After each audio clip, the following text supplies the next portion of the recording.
Hello friends, ನಮಸ್ಕಾರ. ಕೀರ್ತಿ simple ಅಡುಗೆಗೆ ಸ್ವಾಗತ. ಇವತ್ತು ನಾನು ಬೆಂಡೆಕಾಯಿ ಪಲ್ಯ ಮಾಡೋದನ್ನು ಸಿಂಪಲ್ಲಾಗಿ ತೋರಿಸ್ತೀನಿ.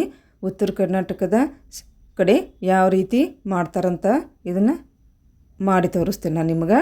ತುಂಬ ಸಿಂಪಲ್ಲಾಗಿರ್ತೈತಿ, ಭಾಳ ಟೇಸ್ಟಿಯಾಗಿರ್ತೈತಿ. ಇದು ಬಾಕ್ಸಿಗೆ ಕೂಡ ಹಾಕ್ಕೊಂಡು ಹೋಗ್ಬೋದು, ಅಷ್ಟು ಟೇಸ್ಟಿಯಾಗಿರ್ತೈತಿ ಇದು. ಮತ್ತು ಮನೆಯೊಳಗೂ ಇದನ್ನು ಮಾಡ್ಕೊಂಡು ತಿನ್ನಬೇಕು, ಅದು ಕೂಡ ಅಷ್ಟು ಟೇಸ್ಟಿಯಾಗಿರ್ತೈತಿ. ಇದು ಮಕ್ಕಳ ಬಾಕ್ಸಿಗೆ ಕೂಡ ಇದನ್ನು ಹಾಕಿ ಕಳಿಸ್ಬೋದು. ಚಪಾತಿ ಜೊತೆ ಇದು ಮಕ್ಕಳು ಪ್ರೀತಿಯಿಂದ ತಿಂತಾರೆ. ಇದನ್ನು ಬೆಂಡೆಕಾಯಿ ಪಲ್ಯನ ಅಷ್ಟು ರುಚಿಯಾಗಿರ್ತೈತಿ ಇದು. ನಾನು ಯಾವ ರೀತಿ ಮನೆಯಲ್ಲ ಅದೇ ರೀತಿ ನೀವು ವಿಡಿಯೋವನ್ನು ಯಾವುದೇ ರೀತಿ ಸ್ಕಿಪ್ ಮಾಡ್ದೆ ಪ್ರತಿಯೊಂದು ನೋಡಿರಿ, ಅಂದ್ರೆ ನಾ ಯಾವ ರೀತಿ ಮಾಡಿಲ್ಲ ನಿಮಗೂ ಗೊತ್ತಾಕೈತಿ. ನೀವು ಕೂಡ ಅದೇ ರೀತಿ ಮಾಡಿ ಇದರ ರುಚಿ ನೋಡ್ಬೋದು ನೀವು. ಅಷ್ಟು ಟೇಸ್ಟಿಯಾಗಿ ಬರ್ತೈತಿ ಇದು.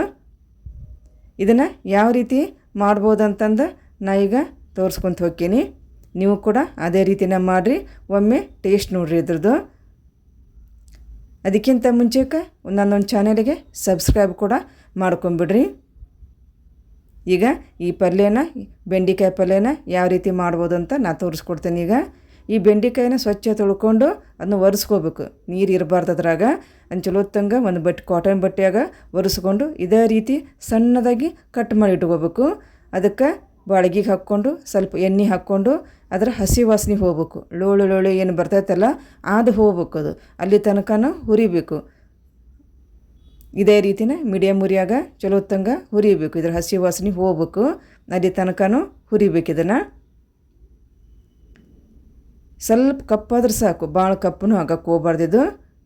ಇದೇ ರೀತಿನ ಅದನ್ನು ಫ್ರೈ ಮಾಡ್ಕೋಬೇಕು ನಾವು. ಈಗ ಹುರಿದಿದ್ದು ಆಯ್ತು. ಇವಾಗ ಒಂದು ಪ್ಲೇಟಿಗೆ ಹಾಕ್ಕೊಂಬಿಡೋಣ. ಇದನ್ನು ಪ್ಲೇಟಿಗೆ ಹಾಕ್ಕೊಂಡು ಇದನ್ನು ಸೈಡಿಗೆ ಇಟ್ಕೊಂಬಿಡೋಣ. ಈಗ ಎಲ್ಲವನ್ನು ಒಂದು ಪ್ಲೇಟಿಗೆ ಹಾಕೋಣ. ಈಗ ಮತ್ತು ಅದೇ ಬಾಳಿಗೆ ಒಳಗೆ ಒಂದು 2 ಚಮಚ ಎಣ್ಣೆ ಹಾಕ್ಕೋಬೇಕು. ಎಣ್ಣೆ ಕಾದ ನಂತರ ಸಾಸಿವೆ, ಜೀರಿಗೆ ಹಾಕ್ಕೋಬೇಕು. ಇವು ಚಟಪಟ ಅಂತ ಸಿಡಿಬೇಕು ಅಲ್ಲಿ ತನಕನೂ.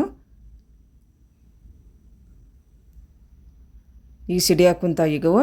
ಅದಾದಮೇಲೆ ಒಂದು ದೊಡ್ಡ ಗಾತ್ರದ ಉಳ್ಳಾಗಡ್ಡಿನ ಸಣ್ಣದಾಗಿ ಹೆಚ್ಚಿಟ್ಕೊಂಡಿತ್ತು.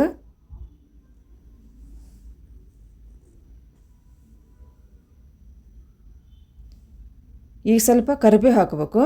ಕರಿಬೇವು ಹಾಕಿ ಅದನ್ನು ಕೂಡ ಚಲೋತ್ತಂಗೆ ಮಿಕ್ಸ್ ಮಾಡ್ಕೋಬೇಕು.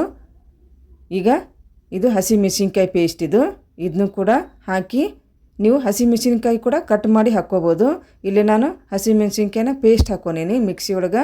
ಅದನ್ನ ಸಣ್ಣಗೆ ಮಿಕ್ಸಿ ಮಾಡ್ಕೊಂಡಿದ್ನಿ, ಅದನ್ನು ಹಾಕ್ಕೊಂಡು ಅದನ್ನು ಕೂಡ ಎಣ್ಣೆ ಒಳಗೆ ಚಲೋತ್ತಂಗೆ ಹುರಿಬೇಕು. ಅದು ಹುರಿದ ನಂತರ ಉಪ್ಪು ಹಾಕ್ಬೇಕು ರುಚಿಗೆ ತಕ್ಕಷ್ಟು. ಆಮೇಲೆ ಅರಿಶಿಣದ ಪೌಡ್ರ್ ಹಾಕ್ಕೋಬೇಕು ಒಂದು ಅರ್ಧ ಚಮಚ. ಅದನ್ನು ಕೂಡ ಹಾಕ್ಕೊಂಡು ಇಷ್ಟೂ ಚಲೋತ್ತಂಗೆ ಈಗ ಹುರ್ಕೋಬೇಕು ನಾವು ಎಣ್ಣೆ ಒಳಗೆ. ಹಸಿ ವಾಸನೆಗೆಲ್ಲ ಹೋಗ್ಬೇಕು, ಅದೇ ತನಕನೂ ಇದೇ ರೀತಿನ ಹುರಿಬೇಕು ಇದನ್ನ. ಈಗ ಸ್ವಲ್ಪ ಕೊತ್ತಂಬರಿ ಹಾಕಬೇಕು. ಕೊತ್ತಂಬರಿ ಹಾಕಿ ಇದನ್ನು ಕೂಡ ಚಲೋತ್ತಂಗೆ ಇದೇ ರೀತಿನ ಹುರ್ಕೋಬೇಕು ಇದನ್ನು. ಈಗ ಹುರಿದದ್ದಾಯ್ತು ಇವಾಗಿದು.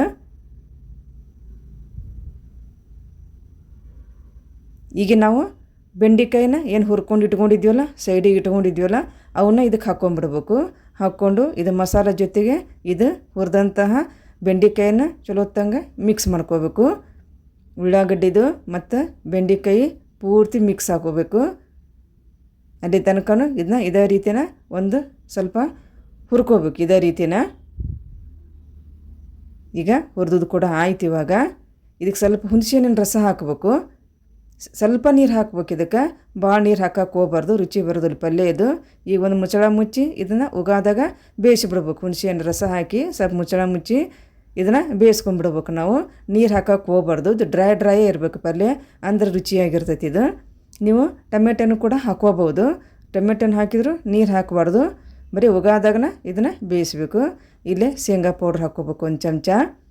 ಶೇಂಗಾವನ್ನು ಹುರಿದು ಪೌಡ್ರ್ ಮಾಡಿ ಇಟ್ಕೊಂಡಿತ್ತು, ಅದನ್ನು ಒಂದು ಚಮಚ ಹಾಕ್ಕೊಂಡು ಇಲ್ಲೇ.